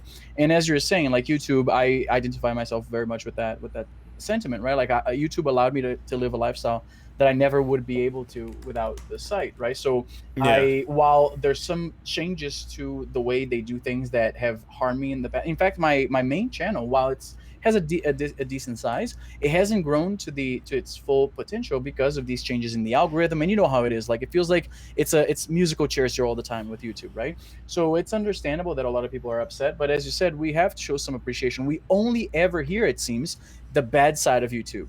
And I think that Yes. we've been given so much by this site that this negativity kind of has shaped the public discourse about the site and about the responsibilities and how they're meeting or not meeting these responsibilities and these standards, right? So I agree with you. There's a lot to be said that that's very positive about YouTube, and I don't mean just like the fact that like I quote unquote work for YouTube, right? So that's a decent way to make a living, I find, right? It allows me to do many things that I wouldn't be able to do without. But at the same time, I consume most of the content that I watch. I watch YouTube much more than I watch videos now, like movies. Or like TV Yeah, shows, same. right? Like I consume a lot of YouTube. I make Exactly. a lot of friends here, people that I likely wouldn't meet otherwise, like you guys, right? Like Yes. AJ, like people. It has a very big impact on your life. Yeah. It absolutely does, right? Like we've had, and the last time we had we did a thing here after the stream, we ended up talking for like I think it was an hour, Bob. Yeah. And Bob was somebody that I just like I found his channel one time because I imagine most of you guys in the chat right now, you guys are looking for Switch stuff, and you came onto his channel and you liked what you're seeing, you liked the content. There was a lot of content to watch. I ended up really appreciating his take on things and really admiring him as a creator. And some months later, we're chatting and we're talking about life, and it does have a very positive impact on my life. And I'm sure it also goes the way you behave yourself, right? Because there's people who probably just use YouTube for negativity and just you know the types, right? There's people who just create and stir up negativity. Of course, it's not going to be the same experience for these guys. But yeah, no, I can't complain that much about YouTube, and it's easy to get swept up in the negative sentiment that goes around. Like YouTube does any little thing, like you mentioned, and people are crapping all over it. But maybe the positive outcome of this tragedy is the fact that perhaps people take a step back and say, you know, it's not that bad, and even Exactly. examine Yeah. like, did we create this hysteria that led somebody who's obviously imbalanced, right? That's exactly my point. It's that people blew some of these issues way out of proportion, and it radicalized a person. Yeah, Yeah. absolutely. It fed her problems, and like I know other people who are like, YouTube's out to get me. They demonetize. I see that like, every YouTube's day. not out I to see get that you. every YouTube does everything algorithmically. It's Yeah. trying to cast a wide net, so it's not just you; it's everybody. You know, and YouTube's this trying to- person's like. This woman thought YouTube's out to get specifically me because I have videos in Farsi or That something. goes Yeah. to show how disconnected with reality she was, because she bought Right. so much into this narrative that YouTube is evil and YouTube is just crushing small creators. She was under the impression that she should be able to make a living with the small viewership that she did. But even without YouTube acting against her, which I'm certain they weren't, that those views, that size, is just unfeasible for you to have a full time to earn a full-time living on that. And if she would have understood that a little bit better, perhaps she would know that the negative propaganda about YouTube is just that, it's just propaganda. This has happened a lot in the Brazilian YouTube space. As I'm sure you guys know, a few days ago, I think yesterday or the day before, there was a problem with a bunch of people were getting that 500 error when they're trying to go into chat. Yes. And Yeah. Brazil is very political right now, right? So like it's an election year, and there's a lot of corruption scandals going on, and there's people on one side of the aisle are attacking the other side, and vice versa. It's very negative right now. So there were a few channels in a certain, let's say, political sect that are kind of up and coming in the YouTube sphere right now, and it coincided with that error. So a lot of people from this side of the political aisle were just like stirring up this narrative that YouTube had taken their channels down. And I saw a lot of people buying into this idea and creating this whole false narrative, when really it was everybody that was having problems. So Right. people are very quick to like, this is the fault, it's you guys' fault why I'm not doing well in here. And as you pointed out, if somebody already has that inclination to not have a very good grasp of reality, and they have the inclination to also hurt people, it's a terrible mix. I also, when that happened, everybody went nuts. When the 500 error went because I don't know if you saw this the other day. Yeah. If you go to somebody's channel page, it would show an error. Yeah, I remember that. Yeah. Everybody went nuts. Yeah. And that's not how most people view your videos. So Exactly, I don't. that's what It's I really understand. not that big of a deal. Yeah. I never would have even noticed that, right? Like, because I don't Exactly. like very rarely. Like when you come across a creator you like, you'll hit that subscribe, and then maybe you'll go to the channel to see the other stuff. But for the most part, like I'm sure you guys know, like if you go into your analytics portion of your YouTube channel, the majority of views that you get are from related videos, right? Like people don't browse your home screen, your YouTube page like that, Right. for the most part. Unless maybe sometimes if they like your video, they'll click on your channel page to watch other videos. Right, that's Yeah. true, but that's a So smaller at most, portion, right? exactly. You might have lost a couple subscribers, which every subscriber counts. But in the grand scheme of things, it sucks. But in the grand scheme of things, it's not anything to be worried about. Plus, they fixed it like very quickly. Yeah, they were on it. So I just wanted to talk about YouTube real quick because we need to The YouTube be a little more appreciation appreciative. station over Yes. here. Yeah, exactly. We need to plow through more things. Right now, it's time for the tweet of the week. Tweet of the week. Tweet of the week. Tweet of the week. Izzy, I just DM'd it to you because you're not going to be able to hear it. It's a okay, video. Okay, let's see. This is from Lonely Goomba, and let me scroll to the For some reason beginning. it's not loading. There we go. I got it here. I'm going to play it right now for everybody here. This is almost a week ago, I think. Yeah, Was the it a 30th. weekend It or was on the something? 30th. All right, here we go. I think we're okay. I think we're at the Real point talk. where we need to admit that this was never really a great franchise, Nope. and that we keep trying and trying and trying to find this thing that was never really actually there. Sonic was never good. That is from the... Harsh words. That is from the... Sonic Mania Adventures. which is very good. Yes. It was a very good little excellent. short that the Sonic YouTube account put Yeah. out. And there's going to be 5 more episodes, I think. And that is a clip of IGN, Game Scoop, Yes. which I watched when it was out, of them talking about how Yeah. Sonic isn't good or was never good. And it's just remember that they are liars and they are fake news. And also, they again released their updated 100 greatest games of all time, and Sonic the Hedgehog is conspicuously absent. Was it there ever? Used to be. Then all of a sudden, the Which Sonic? it's probably 2. That's the one that's always on every list. I like 3 better than 2. Yeah, but 2 is like the big one. 2 is the one that everybody played because it came out with Sega Genesis consoles. That's right. Well, first Sonic 1 was packed in. Sonic 2, because I was listening to Pat the NES Punk and Norm, the gaming historian, they did a podcast together, and he brought up that Sonic 2 was the first game to launch on the same day everywhere. That was like a big deal at the time. So it was very influential in that regard.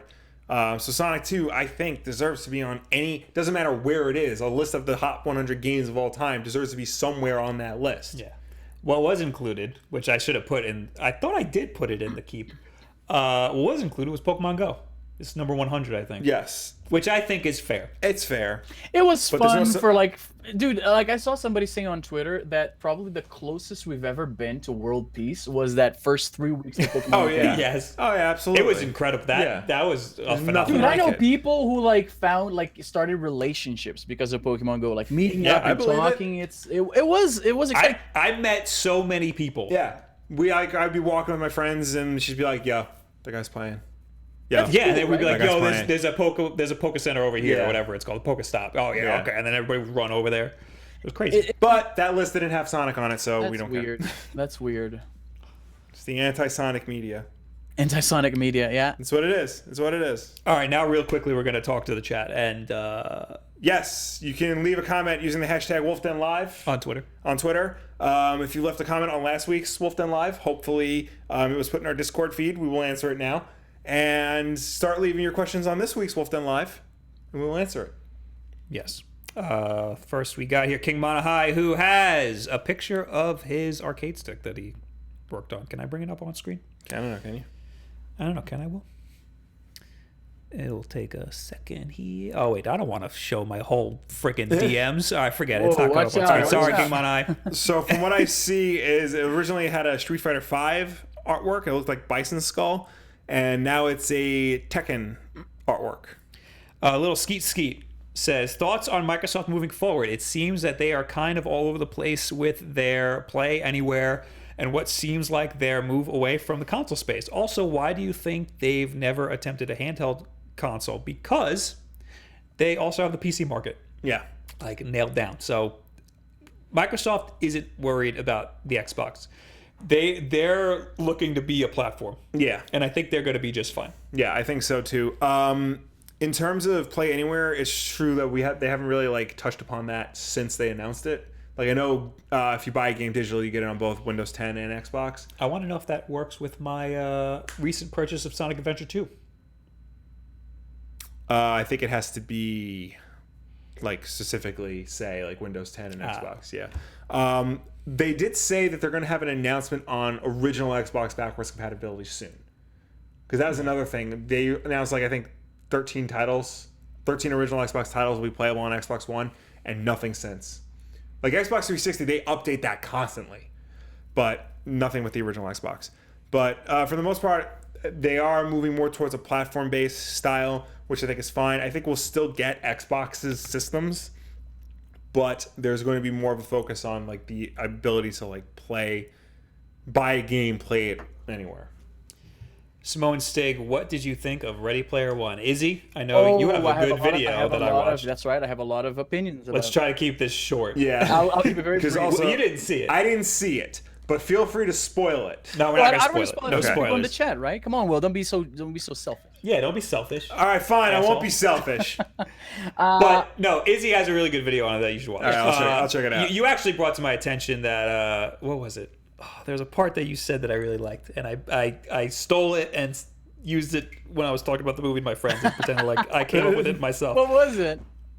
I'm trying to think. VR being accessible to everybody. Oh, okay. And not being accessible, and how I don't remember. I People don't be what did you say? disappointed when they try VR and it's not Yes, the Oasis. that's part of it. There was more that I stole from you, but that was part this of is it. my take on the movie. Just very brief. It's an interesting book that has a great premise. I hate the way it was written, and it is very boring at times. Steven Spielberg was able to take that premise, take the material, and make it a very accessible movie. It's very fun. There's a lot of twists and turns that I didn't expect because the book isn't that smart with all the little plot twists, and it's such a pleasure to behold, like that, to see that realized, that possibility of VR realized that way. And I say in the video, like we're likely never going to experience VR like what we see in that movie, but it was nice to see. It's nice to like imagine. There's a lot of references to properties that I didn't expect to see represented on a movie like that, like Aliens. I'm a huge Aliens fan. Yeah. Oh, wow. Here's my little Aliens shrine here, as you can see. I'm not sure. Nice. I got the power loader and everything. I got a bunch of, like, I'm a big fan, right? So to see all those Aliens references, Aliens is a movie from 1986. It's not exactly super relevant in pop culture, right? So to see those little, not just Alien fun, is always relevant in popular culture. well, not to the young people, right? Like young kids don't know Aliens, I think. Young people are stupid. But yeah, great movie. Great movie. The book is kind of so. I definitely recommend to watch the movie. I'm going to watch it again this weekend. I think that I loved it. I thought it was amazing. Yeah. I immediately was all in the whole time. I think that a lot of people who didn't like it weren't thinking about it as an 80s movie. It is an 80s movie with today's budget. That's it. Okay. Yeah. So go into it like that. There's a lot. Almost all of it's CGI. Yeah. And it does look a little weird, but it feels like a video game. Okay. It feels like a high budget video game. I actually thought it was very interesting how they. I wonder, because there's not a whole lot of very famous names in the cast, right? Like Simon Pegg is really a big one, and I wonder if they took. I didn't even know it was him for a while. Yeah, I knew because I was like the very following end. the development, right, of the movie, so I knew that he was cast, and I knew the role he was going to play. I wonder if they went with relative unknowns so that they could do like the CGI thing without, because when they cast like very well-known people, they have to justify the budget in the casting with showing their face a lot in the movie so that they put butts in the seats, right? So by casting relative unknowns, there's no such pressure. They can let's just show the Oasis, like the virtual reality, the entire movie. And it's really, when you think about it, it's a CGI movie with a couple of live action scenes. Right, exactly. Yeah. And I think that worked perfect. Yeah. There's also a lot of the Zemeckis charm, you know, like the little chimes Yeah. that happen in Back to the Future. Yeah. That's all over the movie. You know I what? think it's the same composer, Alan Silvestri. It Oh, is, really? Yes, it is Alan Silvestri. You know what's interesting? There's a lot of throwbacks. There's really There's a lot of I mean, interesting references that kind of break the consistency of the world, because when you think about it, Spielberg directed this movie, but the movie makes reference to Back to the Future, which was produced by Spielberg. So in the course of this movie, who produced Back to the Future? That's a good point. yeah. Right? Yeah, I remember like, because the book has a lot of Spielberg references, and I remember when he was like making the film, he said, "I'm going to take a lot of references to me out because it would just feel like self-serving and stuff." There's two criticisms I have. Okay. One, all of the challenges in this movie would have been found out in 2 seconds in today's world. Right. The internet would have figured them all out immediately. Two, it bothered me when I watched the movie and somebody tweeted them at me, so I know that this isn't that weird. There's a line that I'm going to spoil. It's really not that big of a deal. They say that what's the guy's name who made the Oasis? The Oasis. James Halliday. Halliday. Yeah. They say that James Halliday's favorite shooter was GoldenEye, and his favorite character to play in GoldenEye was Odd Job. And everybody knows that you're not allowed to play as Odd Job. That line was fabricated to hit as many people as possible, because the only character well, I'm just saying that it is, because the only character people remember from the game GoldenEye is Odd Job when you're playing multiplayer. It's James Bond and Odd Job. And those are the only those are like the everybody's gonna be like, oh, I remember GoldenEye, oh, I remember Odd Job, but really nobody played as Odd Job. So there's a lot of things in the movie that are fabricated to try to hit. I wonder. No, I think that they were just trying to appeal to as many people as possible. I get what you're saying. Like that feels like, you know, I don't want to do this, but it sounds. I know what you're getting at, and this is what I remember from Izzy's video. Go on. That feels like what the Big Bang Theory does. I mentioned that in my video too. They just say a reference, like not understanding why, like it is. They just like, Saga. It's got a woman breastfeeding on the cover. Let's just talk about that. Not talking about like why Saga. But what Izzy says in his video, and I agree, they do it. It doesn't feel like that in the movie. Okay. They do a good job. In the movie, I think it's very well handled. Like I compare and contrast that with Big Bang Theory, where they don't so much make. This is exactly the point I make in the video, so you don't really need to watch it anymore, guys. Basically, basically what I say is, like in Big Bang Theory, which is I guess is a unusual suspect for this kind of like blatant pandering, right? I brought up a scene in I think like second season of the show. Excuse me, where there's a scene where Penny, the female love interest of the protagonist, right? She's walking down the steps of the building and she sees Sheldon, which is like the breakaway character, the most popular character in the show right now. I assume it's still running, right? I haven't seen it in a while. Yeah, it's still running. So like what, like 1100 seasons at this point? But he's playing on his laptop on the steps, and she asks like, "Oh, Sheldon, what are you doing?" And he says, literally, "I'm playing Super Mario 64 on a poorly coded Nintendo 64 emulator," and the audience just starts laughing. And it's not like it's not funny. It's like it's a cool reference. No. Like if you play the game and if you have tried to play on a poorly coded emulator and it's choppy and it doesn't work well, the textures don't look right, the controllers are not being recognized properly. I can identify with that situation because I'm a huge emulation fan, but it's not something for people to be laughing at, let alone people who are by and large like the big audiences that presumably probably never tried doing like running a Nintendo 64 emulator, right? Like in Big Bang Theory, that became almost a staple of the series, where they literally just mention a thing, they mention a property, or they mention something scientific sounding, and that's the cue for people to start laughing hysterically. That's the line from your video that I stole and used for my friends. Which line? Big Bang Theory uses it as punchlines. They use references as punchlines. This movie just has references. Yeah, you know, it's not the punchline of a joke. Right. Like with example with Aliens, right? There's 3 Aliens references because it's an older movie that is not super relevant nowadays, right? Like the young kids, they didn't see Aliens, I don't think. And I didn't expect to see references to aliens, and not just 1 but 3.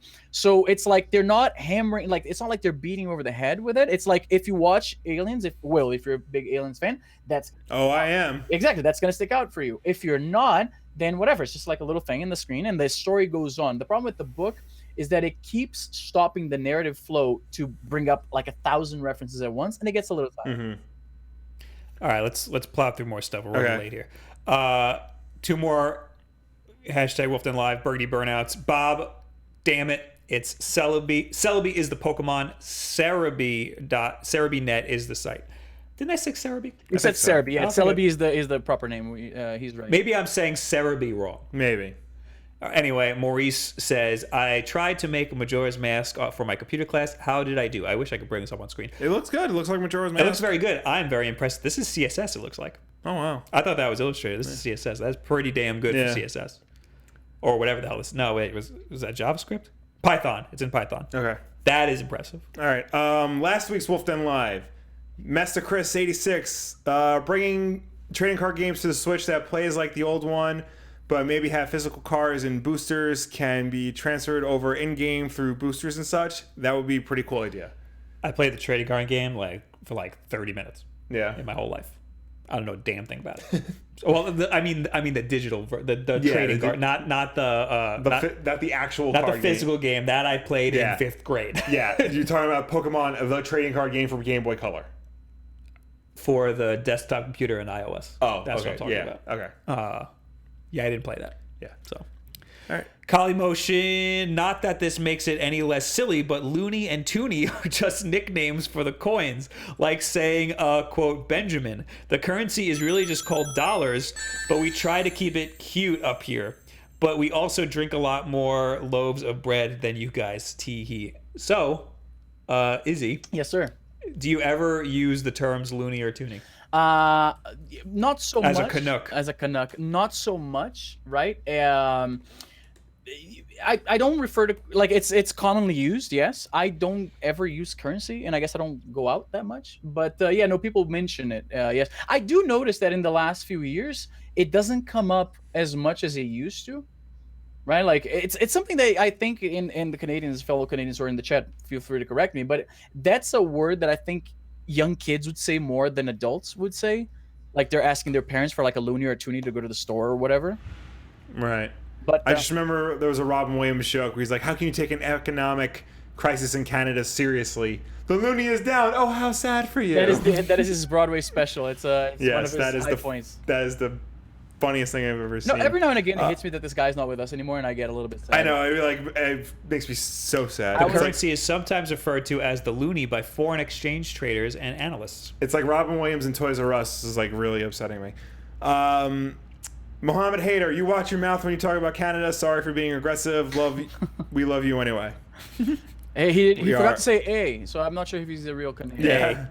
Darth Vander, I see the cards going the other way. Maybe you sync your in-game Pokemon stats to the card, so when you play the game, you have new movesets. But how do you change the printing on the card? I guess we have to wait and see next year. Yeah, I also, don't see that Pokemon working. cards are expensive enough. They are going to add NFC chips to everyone now. NFC chips aren't expensive. No, They're not. They're able to put them in a box of cereal. I think they can put them on cards. I just want to address something real quick here. Luis Martinez, I hope I'm pronouncing it right, because I'm not sure if it's supposed to be Hispanic or Portuguese, right? He says, get out of here, Aliens is great, and it still holds up. And I think he understood that I'm like trashing Aliens. I'm a massive Aliens fan. It's my favorite movie of all time. I'm just saying it's not like as current as Overwatch references, which you'll see in the movie. You know what I mean? I think the only real problem with Aliens is that everything. Hold up. I'll allow it. Everything is ripping it off. Okay. So now, if somebody were to watch Aliens, True. they might find it kind of like when you first saw Blade Runner. Yes. That's You what I had was seen thinking of. everything that ripped off Blade True. Runner first. Very true. Yep. So like to you, it felt a little bit basic and derivative. You're absolutely right. It's Exactly. gonna come across You know- derivative if you've seen everything else that it has influenced. Going back Yeah, to it, that's the Blade Runner's the best only- example. Yeah, if that's the only like negative I can think of. That's true. But Last thing from last week, Trifter123. Will, should I read Green Lantern Corpse when reading Jeff Johns' Green Lantern run? So, with regards to that, I only ever read Green Lantern Corps when it was crossing over with the main Green Lantern title. So, during the Sinestro Corps War, Blackest Night, what the hell, War of the Green Lanterns, the First Lantern, things like that. From what I remember, it's not a bad series, especially when Peter Tomasi took over the book. So, it's not essential, but if you want to read it, you'll enjoy yourself. It's not a bad book. Now we are in the chat. We got some super chats. We got some super chats, yes. Ratchet814 with 2.79 Canadian schlooples. I don't believe in God anymore after the divorce. Then he follows it up with another 2.79 Canadian schmecks. She got in the car with the kids and just left. I'm very sorry for you, and I wish we could be there for you. Yes. But unfortunately, I don't want to. It almost sounded like Henley- the lyrics to like a punk rock song. Yes. It might be. For a second, I thought he was talking about Channing Tatum and Jenna Dewan, who just recently got divorced, which is very sad. And I don't know how my marriage is going to last now if they can't stay married. Hey man, I'm just coming off of a divorce, so yeah, that word alone makes me like. Shoot. Damn. Yeah. Eric Henley, $1.99. Have some real America money. Yeah, thank you. I appreciate you. Real it. America money, $1.99. Real American get, like, chicken money, nuggets with that. G.I. Joe. Wait, what'd you say? You can get like chicken nuggets with that, I think. Yeah. Yeah, there you go. Go treat yourself. Some Yeah, chicken I nuggets. think a 4-piece is $1.50. Yeah. at that. McNuggets I are mean, getting here expensive. anyway. Yeah. McDonald's on Long Island is more expensive than everywhere else. Yeah. Because everything on Long Island is more expensive than everything else. Tommy Rojas. Hey, I rolled an R. Yeah, look at that. That's the first time ever. What did Blade Runner influence? Are you kidding me? The first thing that comes to mind, the biggest influence, is that level in Perfect Dark. Yeah. Whenever I think of Blade Runner, I think of that A level. lot of like future, specifically cyberpunk style, like dark, urban, futuristic settings is like taken from Blade Runner almost verbatim. Perfect Dark, a lot of anime, Ghost in the Shell, Bubblegum Crisis, Cowboy Bebop, a lot of things like that. Yeah, you'll know it when you see it. I think Blade Runner 2049 was one of the best movies I have ever seen. in my Blade life. Runner 2049 is incredible. It was a very good movie. More from the chat here. Harmon. Why isn't Far Cry 3 Classic Edition coming to the Switch? What the F, Ubisoft? That's you answered your own question. It's because Ubisoft. Ubisoft be Ubisoft. Yeah, Ubisoft kind of sucks. Yeah. I mean, they're bringing South Park to the Switch. Far Cry 5 is fun as hell. Yeah. It's great. I'm enjoying myself. But just, it's more Far Cry. Right. Far Cry is good. I mean, I played 3 and 4, and it's been a while since I played a Far Cry. Ratchet with another 2.79. Schlutz. She left with the Switch with me, so Nintendo. So happy ending. Yeah, happy ending. Everything's fine. That's all you need. You don't need a woman. Yeah, you got your Switch. You Yeah, can your ask for Switch, anything yeah. more. And then another $9.99 from Eric, just to balance it out. Yeah, for another set of chicken nuggets. Yeah, one for Will, Thank one you. for Bob. Yeah, there you With go. an extra 50 cents thrown in Yeah. there. Yeah. Put the 50 cents together and you get like a pop. Oh, I'm sorry, a soda. Ah, yes. They are doing, I think, dollar sodas any size for a limited time. So. Ooh, that'll be on the way home. All right. Viper says, never been a fan of Cyberpunk. What the hell, man? I like future punk. I mean, that pretty much is cyberpunk. Well, Cyberpunk I see more as like technology and like stuff. Star Wars I don't see that as Cyberpunk. I see that as future punk. I wouldn't see that Cyberpunk as has always been described as high technology, low lifestyle. Right. So like everything's like dark and Like dirty. Johnny Mnemonic. Kind of. Johnny Mnemonic, anything by William Gibson. Yeah. Star Wars Really. doesn't really have high technology. I mean, they have Wait. light speed travel. Would you- Yeah, and but they don't have a lightsabers. lot of things. Would you though, consider? Would you count Star Wars among cyberpunk? I would. No. That's the thing. I wouldn't. That's something Well, else. also too, cyberpunk. Space punk, maybe. It's a space opera, right? Like it's like Yeah, it's space fantasy, opera. really. It's I would put that in the same tier as Cowboy Bebop. Cowboy Bebop, I wouldn't say is cyberpunk. But the thing about cyberpunk is it always takes place on Earth. That I didn't know. Yeah. oh, Is that a really? Is that distinction? is that a requirement? I'm pretty sure that is because like every cyberpunk story I know takes place on Earth specifically. Well, every story I know takes place in our universe besides Star Wars. Right. You know? So I don't know. Oh, another $2 for Birdie Burnouts. Everyone sending super chats. I feel left out. Well, thank you for joining in. What is your guys' favorite movie, by the way? Grim Haynes says Star Wars is fantasy in sci-fi clothes, which makes sense. Yes. Yeah. My favorite movie, Star Wars. Yes. Same. Star Wars. Star Wars. For the very first one, A New Hope, Episode 4. Okay, so here's where I'm going to be controversial. Uh-oh. He likes Phantom Menace. No, not that controversial. My favorite Star Wars movie is The Force Awakens. What? Damn. Yes. because it's the most Star Wars movie. Okay. I have a toss up between Return of the Jedi, which is also a controversial one. Yes. That is very controversial. And Rogue One. Really? Rogue One, I think, is the best experience I've ever had. Rogue One is the best experience I remember. Because I don't remember watching the original Star Wars for the first time, because I just grew up with them. Yeah. But Rogue One is the first Star Wars that I saw, and I was like completely blown away. That I remember being blown away by. Dude, I slept through Rogue One, and I haven't watched it since. And it's on Netflix. Damn. Did you? It is on Netflix. Were you bored, or were you just really tired? You know what? I'm an old man now. Like, I don't know how old you guys are. I'm 33. So, and the weight of life is bearing down on me. So I go to the theater now, and it's like it's dark and it's comfortable, and there's that hum of the air conditioning. No, man, I totally understand. Yeah, no, I'm 30, and like I'm with you, but like when Star Wars comes on, I'm just like, oh my god, it's Star Wars. Dude, I became my dad. My dad would go to like see movies with us on the couch, and then I look over and he's like dead asleep, and that's what I do now.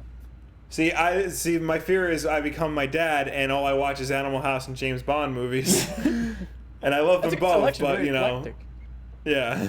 Eric Henley with $1.99. Give this to AJ for his PS4 at PAX. No, but thank you for the $1.99. Give him the chicken nuggets then. Come on. Yeah. He gets nothing from me. He gets nothing. Owen says Empire Strikes Back or Force Awakens. Well, you would say Force Awakens. Well, here's the thing.